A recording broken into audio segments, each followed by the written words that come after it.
This Alzheimer's cure was suppressed. Here's why. In the late 1990s, within the quiet hum of a small, unassuming laboratory nestled in California, a discovery of profound significance was made.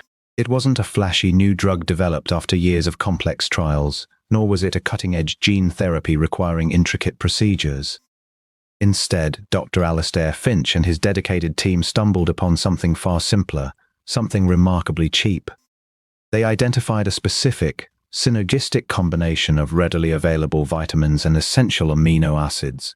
Their initial, carefully conducted trials yielded results that bordered on the miraculous.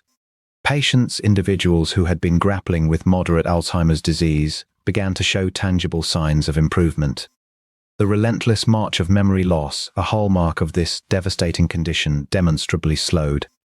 In some cases, astonishingly, patients even started to regain lost cognitive function, a glimmer of their former selves returning. It was not merely slowing the disease, it was a potential reversal, a true breakthrough that offered a beacon of hope where despair had long resided. This wasn't an expensive, intravenously administered treatment. It was accessible, affordable. The raw ingredients were commonplace, found in any well-stocked health food store. The cost of production was astonishingly low, mere pennies on the dollar, when contrasted with projected multi-billion-dollar price tags of future pharmaceutical interventions. Dr. Finch, driven by the urgency of his findings, published his initial results. The scientific community, initially a mix of intrigue and skepticism, began to buzz with the implications. But not everyone greeted this news with open arms. Behind the scenes, the behemoth pharmaceutical industry watched with a growing sense of unease. They saw a direct threat to their meticulously constructed, multi-billion-dollar markets.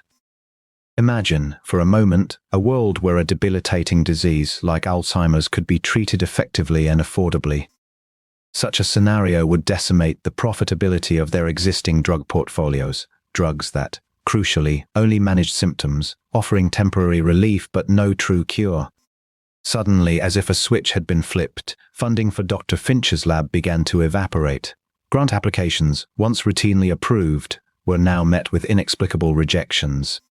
His meticulously prepared research papers, submitted for peer review, encountered an unprecedented level of scrutiny, riddled with objections and demands for further, often impossible, validation. Critics, seemingly from nowhere, began to emerge, questioning his methodologies, dissecting his data with a fine-toothed comb, and attacking the very foundation of his findings. Coordinated smear campaigns were quietly funded. Anonymous articles, cloaked in the guise of objective reporting, began to appear in obscure corners of the internet and fringe publications.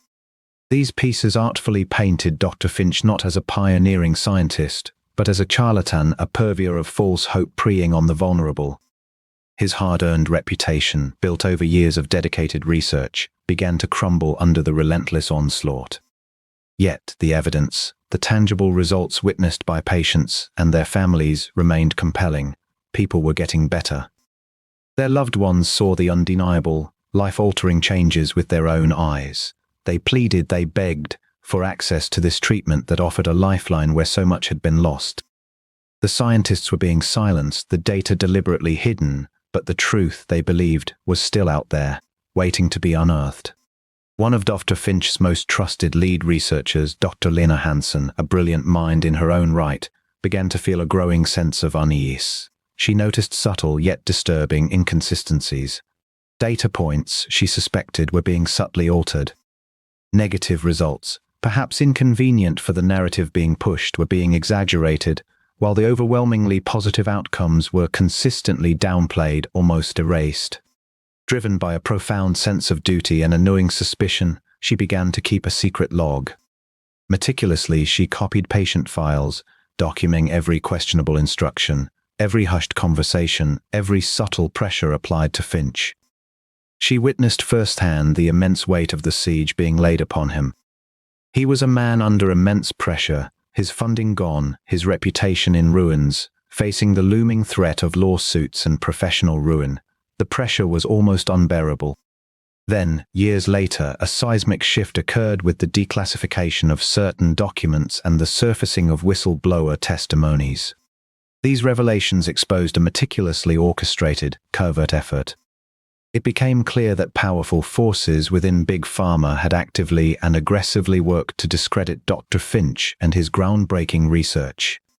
They had allegedly paid off journalists to shape public opinion, influenced regulatory bodies to stall progress, and even fabricated data to support their agenda. The truth, a simple and effective cure, was buried under layers of corporate deceit, all in a desperate bid to protect their immense market share. Dr. Hansen, understanding the gravity of the situation and risking everything, managed to smuggle out crucial pieces of data. She believed, with unwavering conviction, in the integrity of the science and, more importantly, in the desperate plight of the patients. She found unexpected allies in other scientists who had faced similar pressures and threats. Together, they formed a quiet, underground network, sharing information, preserving the integrity of the research, and keeping the spark of Finch's discovery alive against all odds. These declassified documents painted a chilling picture of the conspiracy's depth. It wasn't merely about suppressing a potential cure. It was about systematically destroying the messenger, discrediting the source, and ensuring that no one else would dare to pursue such a path. They manufactured doubt, meticulously crafting a narrative of scientific failure, aiming to make any future investigation into this avenue of treatment seem futile and misguided. Dr. Finch himself, broken by the relentless fight, retreated into a life of reclusion, a brilliant mind seemingly defeated by the very system he sought to serve. But the compound itself, the heart of the discovery, remained remarkably simple. It was a carefully balanced blend of phosphatidylserine, acetyl-carnitine, and essential B vitamins. These components were easily synthesized and incredibly cheap to produce.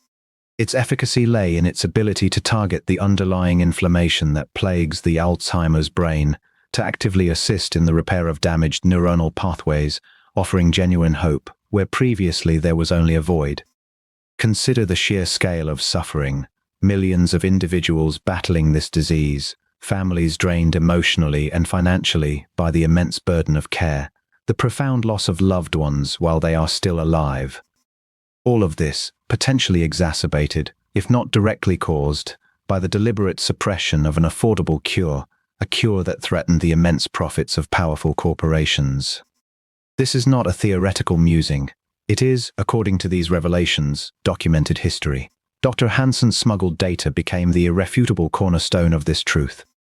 It provided the black and white proof of the suppression, detailing the specific, insidious tactics employed, the funding of deliberately flawed studies, the intimidation of dedicated researchers, the manipulation of the peer review process itself. This wasn't an isolated incident. It was a chilling blueprint for suppression, a tactic, it is now believed, that has been deployed across various industries to protect established interests. The sheer audacity is staggering, the deliberate decision to inflict harm on millions for the sake of profit, the silencing of those who dared to offer a solution. In a cruel twist of fate, elements of Dr. Finch's original research were eventually, quietly adopted decades later, often repackaged and rebranded as entirely new discoveries by the very entities that had sought to bury them. But the original, accessible cure, the one that could have offered immediate relief to so many, was lost, buried beneath layers of corporate deceit. The original researchers, those who had dared to challenge the status quo, were discredited, their names tarnished. This raises a critical question. What other life-saving cures are currently being suppressed, hidden away to protect existing profit margins?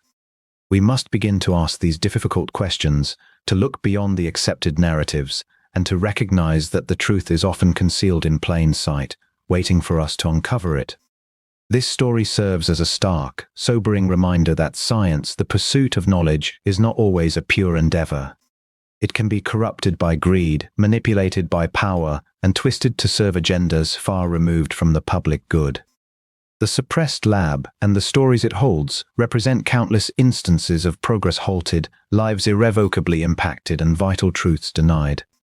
We owe it to ourselves, to those who have suffered, and to future generations to uncover these hidden histories, to understand what has been deliberately concealed, and to learn from the mistakes of the past.